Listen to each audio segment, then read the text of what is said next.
Hello പുതിയൊരു വീഡിയോയിലേക്ക് എല്ലാവർക്കും സ്വാഗതം. അപ്പോൾ ഇന്നത്തെ വീഡിയോ എന്ന് പറഞ്ഞിട്ടുള്ളത് ഒരു അടിപൊളി ബ്രേക്ക്ഫാസ്റ്റിൻ്റെ റെസിപ്പിയാണ് കേട്ടോ.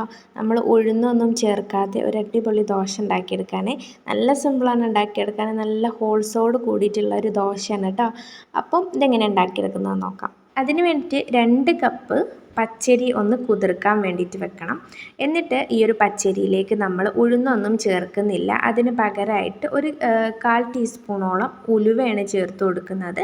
അതുകൂടി ചേർത്ത് കൊടുത്തിട്ട് നല്ല പോലെ ഒന്ന് കഴുകി വൃത്തിയാക്കി എടുക്കണം. ഈ ഒരു വെള്ളത്തിലാണ് നമ്മളിത് അരച്ചെടുക്കുന്നത്. അതുകൊണ്ട് ആദ്യം തന്നെ കഴുകി വൃത്തിയാക്കിയതിന് ശേഷം മാത്രം സോക്ക് ചെയ്യാൻ വേണ്ടിയിട്ട് വെക്കുക.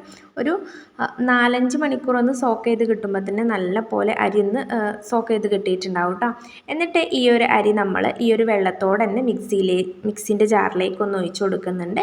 എന്നിട്ട് അതിലേക്ക് ഈ ഒരു ബൗളിന് ഫുള്ളായിട്ടില്ല കേട്ടോ, ഒരു 1/4 ഭാഗത്തോളം ചോറും അതുപോലെ ഒരു അര ഭാഗത്തോളം തേങ്ങ ചിരകിയതും കൂടി ഇട്ട് കൊടുക്കുന്നുണ്ട്. തേങ്ങ ചിരകിയത് കുറച്ച് കൂടുതലായിട്ട് ഇട്ട് കൊടുക്കുമ്പം അതിനനുസരിച്ച് കൂടുതൽ ടേസ്റ്റ് ഉണ്ടാവും കേട്ടോ. അപ്പം ഉള്ളതിനനുസരിച്ച് ഇട്ട് കൊടുക്കുക.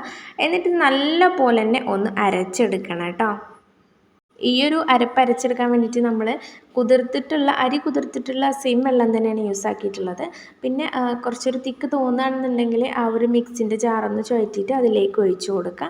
എന്നിട്ട് ആവശ്യത്തിന് ഉപ്പും കൂടി ഇട്ട് കൊടുത്തിട്ട് നല്ല പോലെ തന്നെ ഒന്ന് മിക്സ് ചെയ്തെടുക്കുക കേട്ടോ. അങ്ങനെ മിക്സ് ചെയ്യുമ്പം നമ്മുടെ ഈ മാവ് നല്ല സോഫ്റ്റും നല്ല ഫ്ലഫി ആയിട്ട് കിട്ടാൻ വേണ്ടിയിട്ട് സഹായിക്കും കേട്ടോ.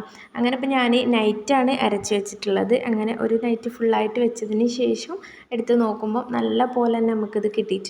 ഒന്നുകൂടെ മാവ് ഒന്ന് കുറുകി വന്നിട്ടുണ്ടാവും കേട്ടോ. അങ്ങനെ ഈ മാവ് ഒന്നുകൂടെ നന്നായിട്ട് തന്നെ ഒന്ന് മിക്സ് ചെയ്ത് കഴിഞ്ഞാൽ പിന്നെ നമുക്കിത് ഓരോന്നായിട്ട് ചുട്ടെടുക്കാം. അതിന് വേണ്ടിയിട്ട് ഒരു പാൻ അടുപ്പത്ത് വെക്കുക. അതിലേക്ക് ഓരോ തവി മാവും ഒഴിച്ച് കൊടുത്തിട്ട് ജസ്റ്റ് ഒന്ന് ചുറ്റിക്കട്ടോ. നല്ല പ്രസ്സാക്കി ചുറ്റിക്കരുത്. ആ ഒരു ഷേപ്പ് കിട്ടാൻ വേണ്ടിയിട്ടാണ് കേട്ടോ. ആ ഒരു ടൈമിൽ തന്നെ ഇത് നല്ല ഹോൾസൊക്കെ വന്നിട്ട് വരുന്ന ടൈമിൽ നമ്മളിതൊന്ന് അടച്ച് വെച്ച് കൊടുക്കുക. അടച്ച് വെച്ചിട്ടൊന്ന് വേവിക്കാം.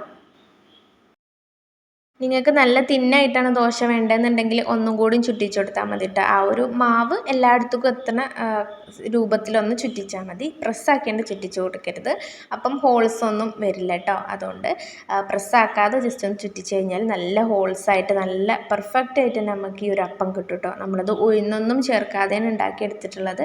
നമുക്ക് പെട്ടെന്ന് തന്നെ രാവിലെയൊക്കെ ബ്രേക്ക്ഫാസ്റ്റിന് ഉണ്ടാക്കിയെടുക്കാൻ പറ്റിയിട്ടുള്ള ഒരു അടിപൊളി അപ്പത്തിൻ്റെ റെസിപ്പിയാണ് കേട്ടോ. ദോശ കുറച്ച് കട്ടിക്ക് വേണമെന്നുണ്ടെങ്കിൽ ഒരു 2 തവി മാവൊക്കെ ഒഴിച്ച് കൊടുത്തിട്ട് അല്ലെങ്കിൽ കുറച്ച് വലിപ്പമുള്ള കയ്യിലോ എന്തെങ്കിലുമൊക്കെ വെച്ചിട്ട് ഒഴിച്ച് കൊടുക്കുക. എന്നിട്ട് ജസ്റ്റ് ഒന്ന് നല്ല പോലെ ചുറ്റിച്ച് കൊടുക്കാതെ ജസ്റ്റ് ഒന്ന് നൈസാക്കിയിട്ടൊന്ന് ചുറ്റിച്ച് കൊടുത്തു കഴിഞ്ഞാൽ നമുക്ക് നല്ല കട്ടിയിലുള്ള ദോശയും കിട്ടും.